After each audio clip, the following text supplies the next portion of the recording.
Salut Crazy Gourmet. Oups, pardon, Mbote Nayo. Sangonini. La recette d'aujourd'hui, c'est d'une taba avec du bon chikwanga ou le kwanga et le piment. Mais avant ça, on va faire un petit tour à Châteaurouge. J'ai nommé Châteaurouge. Alors pour y aller, c'est à Paris. Il y a le métro, notamment à la ligne 4 du métro arrêt Châteaurouge ou avec les bus. Donc à Châteaurouge, j'ai commencé par aller acheter de la viande. J'ai pris donc de la chèvre. Tu peux faire avec du bœuf, du porc, ce que tu veux. Et là, j'ai pris un peu plus de 2 kilos de viande de chèvre. Ensuite, je suis allée dans un autre magasin à Châteaurouge pour acheter du chikwanga ou bien aussi le kwanga pour les intimes. Voilà, donc là j'ai pris plusieurs morceaux, c'est pas cher, c'est 1 euro. Et maintenant, place à la cuisine. Voilà mes ingrédients, donc des plantes aromatiques du jardin, du poivron, de l'oignon, de la moutarde et ma viande que j'ai lavée soigneusement. Voilà.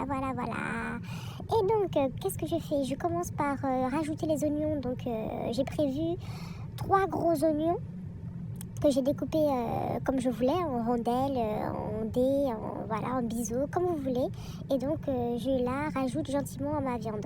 Ensuite, je rajoute mon poivron. Ça peut être du vert, du rouge, du jaune ou les 3 à la fois. Puis de la moutarde. Donc, le secret d'un bon tabac qui se respecte, c'est la moutarde. Donc, il faut bien en mettre gentiment, bien frotter doucement, délicatement sur la viande.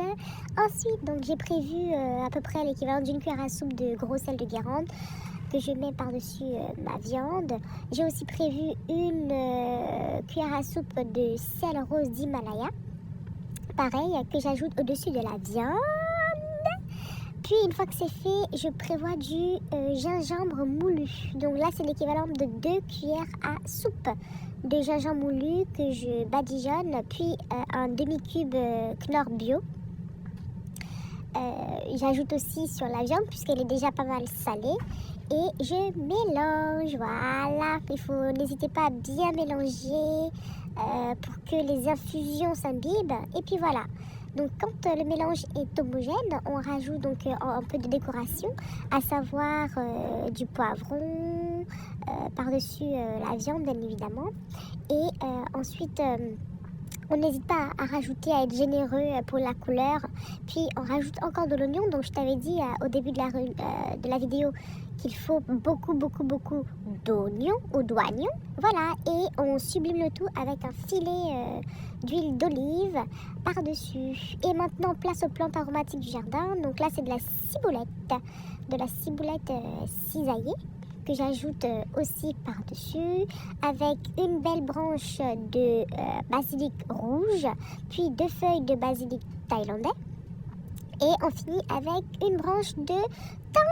Voilà le résultat. L'odeur de ça, franchement, c'était une odeur à tomber par terre. C'est trop beau. Donc ça, c'est un très bon plat si tu veux épater tes invités, si tu veux faire plaisir à ton chéri ou à ta chérie, si tu veux régaler ton mari ou ta femme, tu le fais. Franchement, c'est une recette très facile, rapide. En plus, je t'ai montré où trouver les ingrédients, donc c'est vraiment simple et délicieux. Voilà, maintenant place au four. Donc avant ça, j'ai préchauffé mon four à 200 degrés. Donc là, j'ai mis la viande dans le four. Elle est prête à se faire griller pour le résultat au chat. Le goût de ça. Ah mon Dieu, franchement l'odeur, elle est enivrante, époustouflante. Oh mon ami, oh Seigneur Jésus-Christ de Nazareth. Oh là là, franchement, ça c'est un plat à faire, à refaire, à refaire. Puis une fois dressé dans l'assiette, ça donne ça. Voilà regarde comment ça brille. Regarde-moi cette couleur. Et même l'os. On mange le tabac avec l'os. Je rigole. Non. Faut tout manger avec le chikwang, donc à réchauffer au micro-ondes ou au bain-marie. Et on n'oublie pas le petit piment qui va bien avec. Et les oignons encore. Et voilà, tout ce qu'on veut par-dessus. Voilà, donc là, c'était un bon aperçu de comment faire un bon tabac qui se respecte avec des couleurs, des saveurs et des ingrédients locaux et sains pour la santé. Voilà, donc le goût de ça. Oh, Seigneur Jésus, Jesus Christ. Voilà, donc n'hésite pas bien évidemment à liker, mais vraiment liker cette vidéo à fond. Tu peux bien évidemment la commenter et partager.